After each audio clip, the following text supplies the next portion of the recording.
Pourquoi j'ai si honte de faire le pas?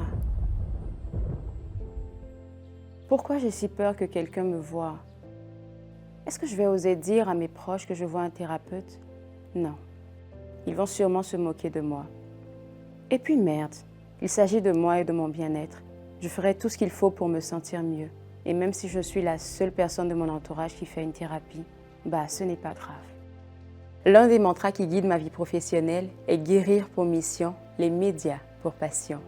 Et si je parle de guérison, il faut que je sois à même de montrer l'exemple. Alors je me suis lancée.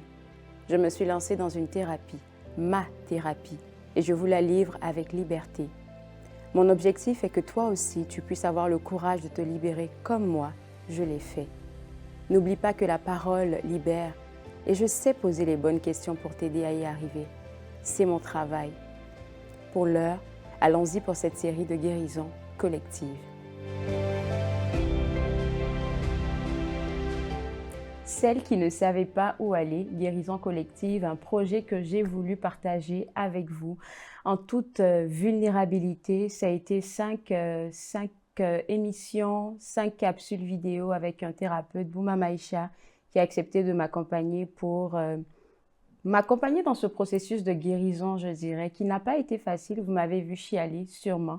C'était pas beau à voir, mais je pense que c'était nécessaire pour moi et peut-être pour vous qui avez regardé. Thérapeute Bouma Maïcha, merci de m'avoir appuyé pour ce projet. Quand j'ai posé la question, ou j'ai posé mon projet devant toi, qu'est-ce qui t'est venu en tête en premier? Bonne question. En premier, je me disais, est-ce que c'est compatible avec ce que je fais? C'est ça. Devant la caméra, faire des séances, on est en dehors de la norme, hein. Mhm.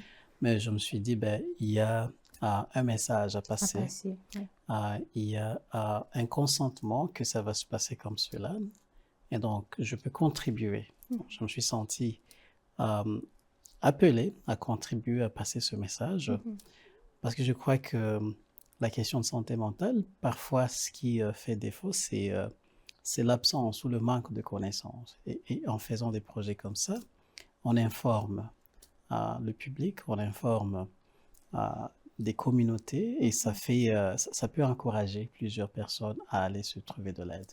Donc, je me suis dit, ça entre peut-être dans ma mission aussi, de me joindre à Claude Andrea dans ce projet.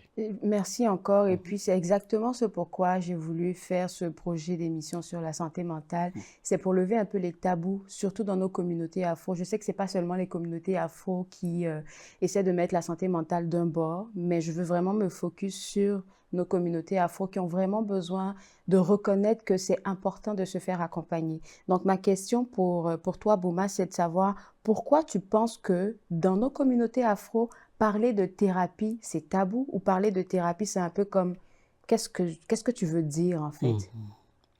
Je pense qu'il y a plusieurs raisons pour ça. Peut-être la première raison, c'est question d'habitude, hein. Mhm. La thérapie, je crois qu'il y a une forme ou plusieurs formes de thérapie auxquelles les membres de la communauté afro, comme vous le dites, Mhm. sont habitués. Ça peut être recourir à quelqu'un de plus sage, un membre de la famille Une mère, un respecté, une mère, père, une une tante. tante. Ouais. Parfois, c'est recourir à un leader spirituel, un Mhm. chef religieux. Et le but, c'est de se confier, de parler de son expérience. Parce que la thérapie, c'est ça aussi, c'est d'aller parler de son expérience, d'aller explorer en profondeur son expérience. Mhm. Donc, la forme de thérapie n'était pas très habituelle pour beaucoup d'endroits en Afrique. Il y a encore du travail qui se fait. Même ici, si on se dit de membres de la communauté afro-caribéenne qui habitent ici, il y a encore du rattrapage à faire à ce Mhm. niveau aussi. Donc, est-ce que c'est un tabou? Oui, dans la description, dans la définition de la question de santé mentale, on peut retracer des éléments qui disent quelqu'un démontre tel signe, donc il est peut-être, il a touché là où il ne devrait pas toucher, ça fait de lui quelqu'un de de tabous, Mhm. d'interdits. Donc, si vous approchez de lui, vous devenez ou vous courez aussi le risque d'être D'être affecté. atteint, oui. Donc, il y a ce côté-là, mais je pense la question tabou aussi, c'est vraiment l'absence de connaissances. Quand on ne comprend pas quelque chose, on peut y attribuer Définitif, oui. plusieurs sens. Mhm.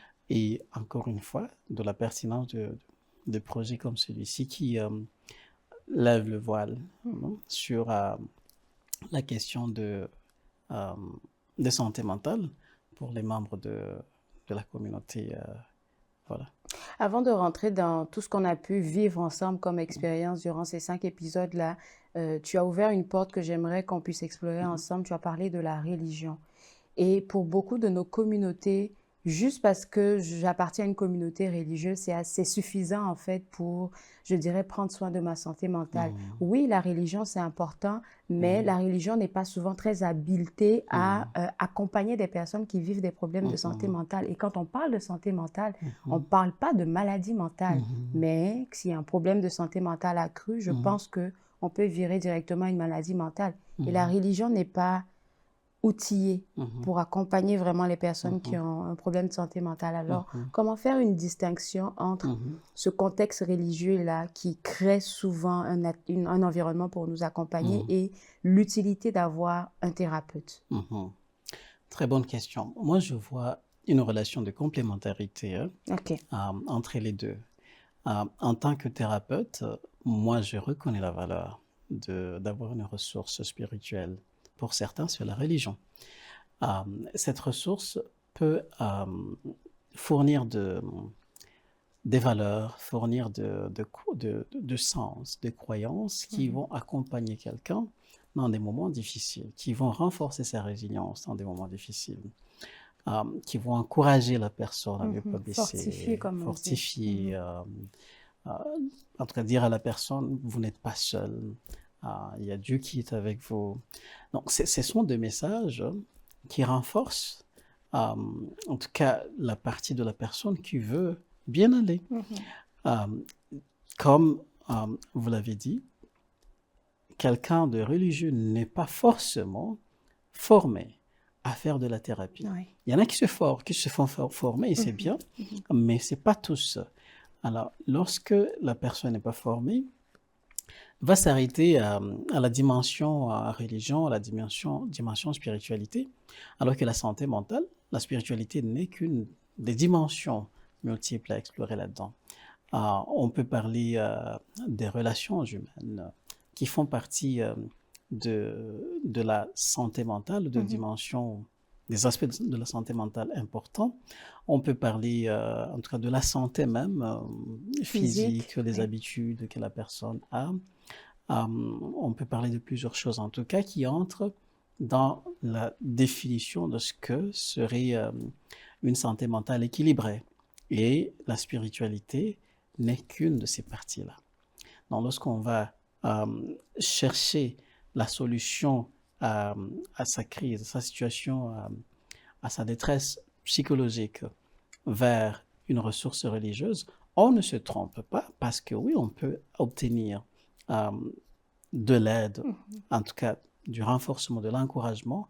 Par contre, si on veut aller plus loin, c'est important de voir quelqu'un qui est formé, qui est outillé et qui peut alors vous aider à vous outiller aussi pour mieux prendre soin de votre santé. Parce que le but ultime, c'est pas d'aller voir le pasteur chaque fois que ça fait mal.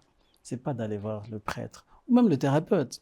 C'est d'être à mesure de gérer cela, d'être à mesure d'utiliser les outils développés en thérapie, par exemple, pour prendre soin de sa santé mentale chaque jour. C'est une question de chaque jour. Je suis très d'accord et à ce point-ci, là, j'aimerais même ajouter que ça serait gagnant-gagnant que nos communautés religieuses aient dans leur sein des personnes qui sont outillées comme des thérapeutes, des psychologues pour accompagner, pour apporter un support à ce qu'ils font déjà comme travail. J'espère que le message, il est passé. En tout cas, je croise les doigts. Autre chose que je voulais qu'on discute, c'est ce processus de guérison-là. On a commencé avec l'épisode numéro 1, on a parlé de mon enfance. Je pense que c'est cet épisode-là où est-ce que j'ai beaucoup chialé. On a parlé de mon enfance, on a parlé des relations et de leur impact sur nos vies et tout ça. Et je me rends compte, parce que ça fait longtemps que j'ai commencé à prendre en considération ma santé mentale, Mm. et je me rends compte que c'est un travail de longue haleine. Et souvent, j'ai l'impression qu'il y a beaucoup de personnes qui lâchent qui jettent Mm. l'éponge parce que je pense aller voir un thérapeute pour me sentir Mm. bien, mais je ressors de chez lui, Mhm. je suis Mhm. plus Mhm. maganée que lorsque je C'est suis ça, arrivée. Donc, je pense exactement. que ça fonctionne pas. Absolument. Ouais, un bon point. C'est ce qui se passe. Et c'est ça se passe. Absolument. Lorsque vous allez voir un thérapeute, vous allez parler, vous allez toucher à des choses difficiles. Et c'est normal qu'on pleure, c'est normal qu'on se sente en détresse, triste, euh, révolté même parfois. Mhm. Lorsque on touche aux souvenirs difficiles, lorsqu'on les ravive de nouveau. Mais la guérison passe par là. La guérison passe par se permettre de faire face à cette douleur. Pas en couvrant la douleur, en faisant semblant que ça n'existe pas. Non. Elle est là, c'est important d'aller creuser, Mhm. d'aller voir, pour que cette douleur devienne quelque chose que l'on peut apprivoiser sans avoir l'envie de s'enfuir. Hein. Et ça c'est le rôle maintenant de la thérapie. Donc, ça vous accompagne pour que vous puissiez aller dans ce processus qui peut parfois sembler être un processus sombre, obscur, mais vous êtes accompagné, vous ne vous sentez pas seul et vous êtes outillé au fur et à mesure. Et vous développez des outils pour faire face à ce cheminement, Mhm. en tout cas pour compléter ce cheminement. Il y a des gens qui décrochent. Et là, je l'ai constaté dans une des recherches que j'ai faites, même au sein de nos communautés afro-caribéennes, des gens qui vont décrocher à la première rencontre. Ouf. Ça peut être la raison, dans le sens que je pensais que j'aurais une solution, mais je sors de la séance, je suis en Plus tout cas en détresse dépressif que... émotionnelle. Voilà. Et là, c'est question d'attente. Donc, à quoi est-ce qu'on s'attend? Euh, Lorsqu'on va voir un thérapeute, il n'y aura pas un bâton magique pour enlever la souffrance. C'est pour travailler la souffrance et c'est un processus, Mhm. comme vous l'avez dit. Donc, ça prend de la patience, ça prend de la détermination, ça prend aussi de l'information. Hein. Donc, s'informer, c'est le devoir du thérapeute d'informer évidemment comment ça va se passer. Mais parfois aussi, c'est pas étonnant, en tout cas de voir que des membres, et c'est pas seulement des membres de la communauté afro-caribéenne, mais certaines personnes viendront en thérapie, ils vont dire, ben non, non, il faudrait que la dépression ne soit plus là, mais comment je sors du bureau du Mhm. thérapeute et que je me sens toujours déprimé. Voilà. Non, c'est un processus, c'est un cheminement Mhm. qui va on touche à la boue, C'est ça. les mains sont sales, mais en touchant à la boue, on pourra maîtriser davantage la boue et Mhm. savoir qu'est-ce qu'il y a là-dedans et savoir identifier finalement, il y a du trésor caché derrière cette boue. Il Mhm. y a moi, il y a l'individu, il y a la personne que je dois découvrir davantage. Il y a cette croissance que je vais réaliser en me permettant de travailler sur moi. Mhm. Ça ne se passe pas en un jour, Ouais. c'est un processus. Et ça me fait penser à quelque chose que j'ai entendu une fois. Quand on veut guérir une plaie, on est obligé de la nettoyer avec Mm. plein de produits. Et quand on nettoie, c'est pas quelque chose qui est agréable. Ça pique. Il y a de l'alcool, on met Exactement. dedans, il y a plein d'affaires. Donc, Exactement. c'est un processus. Mm. Et c'est là que vient une autre question que j'ai. Peut-être que des gens se posent aussi à la maison. C'est est-ce qu'on guérit de ces traumas-là? Je pense que non. Mm. On les apprivoise. Je sais Mm. pas, qu'est-ce que tu penses de ça? Très bonne question. Et c'est une question qui m'arrive assez souvent, est-ce qu'on guérit? Euh, et moi, je me dis, ben, comment vous voyez la guérison pour vous? Est-ce que vous atteignez vos objectifs? Si vous atteignez vos objectifs, euh, que vous associez à la notion de guérison, c'est la guérison pour vous. Parfait. Ok. Parce que pour certains, ils peuvent penser que guérir, ils ne se sentiront plus jamais tristes ou en colère ou en tout cas d'autres émotions négatives. Mais c'est pas ça. Guérir, c'est peut-être mieux vivre avec quelque chose qui était inconfortable avant. Mhm. right? Ou qui demeure inconfortable, mais on sait maintenant tolérer cet inconfort. C'est ça. Et on avance malgré ça. Alors, ça peut être ça la guérison. Donc, pour vous, c'est question de voir, lorsque je vais en thérapie, c'est quoi mes objectifs? Lorsque vous avez atteint vos objectifs, vous avez alors réalisé ce que vous voyez comme guérison pour vous. Au fil de nos 5 conversations dans les différentes capsules qu'on a eu à faire, où est-ce qu'on a parlé des différents traumas auxquels j'ai eu à faire face et auxquels je fais face encore en ce moment, parce que c'est un travail continuel.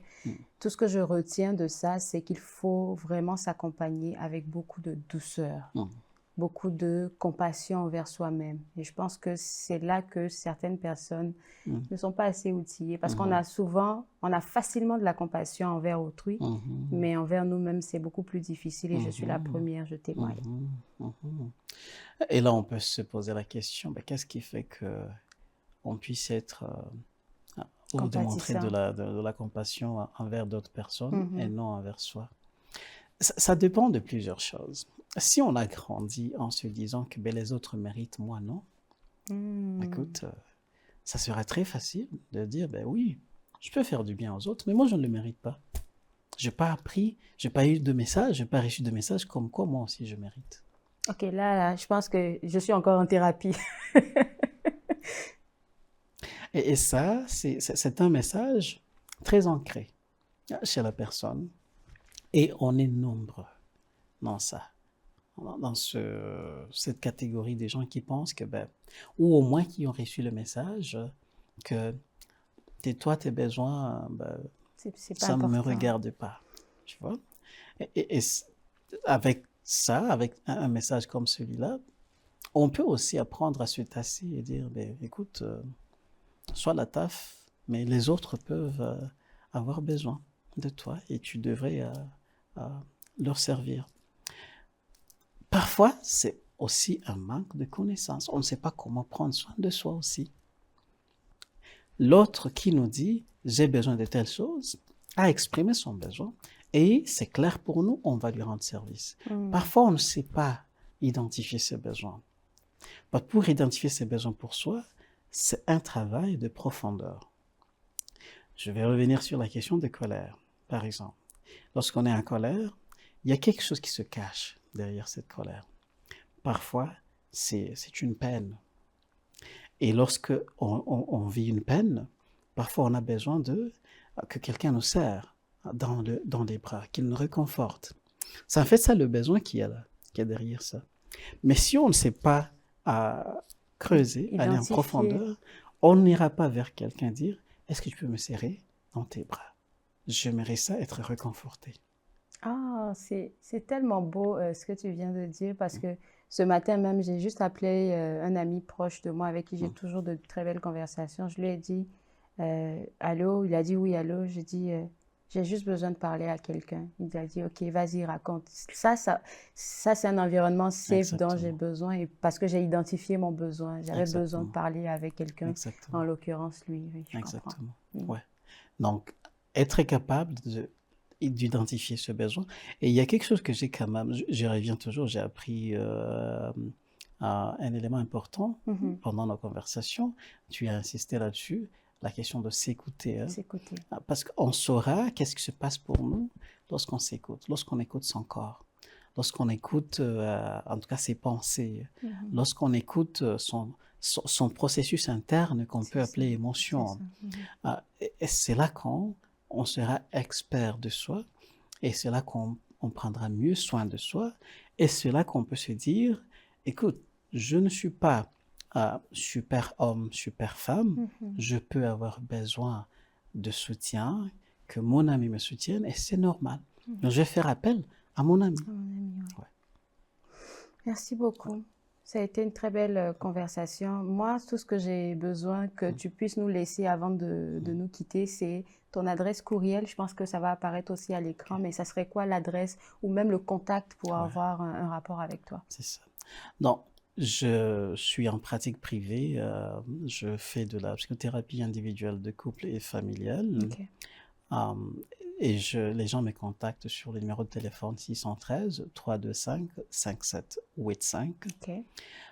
Les gens peuvent aussi me contacter à travers mon adresse courriel professionnelle qui est B comme Bernard, M comme Maman, A comme Annie, I comme Isabelle, S comme Samuel, H comme Humain, A comme Annie, arrobase U comme Union, S comme Samuel, T comme Thérèse, P comme Paul, A comme Annie, U comme Union, L comme Laurent.ca. Donc, bmaïcha@ustpol.ca. Merci beaucoup, Bouma. Et puis, je pense que ton numéro et ton adresse courriel vont apparaître en ce moment même à l'écran pour les gens qui nous regardent. Sincèrement, merci. Ça a été un très beau projet. Ça m'a aidé. C'est sûr que c'était un projet, mais ça m'a fait du bien de faire cette thérapie-là, cette mini-thérapie avec toi. Ouais. Et pour vous autres à la maison, oui, c'est la fin de cette série-là, celle qui ne savait pas où aller. Je ne dirais pas que c'est la fin, mais c'est le début du commencement pour vous et moi, parce que moi, j'ai la capacité de vous faire parler.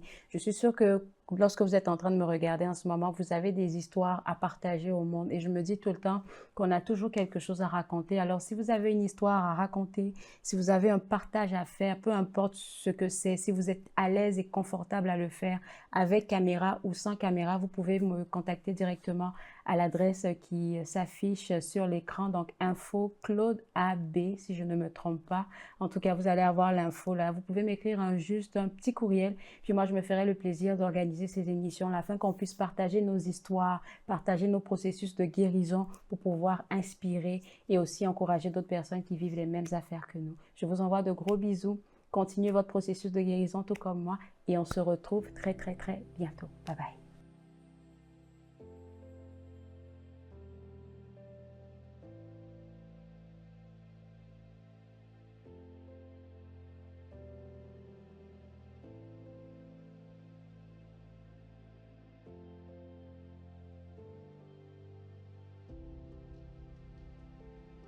Si tu veux faire partie de la série Guérir au-delà des frontières, rejoins-moi comme invité en m'écrivant à info claudeab@gmail.com.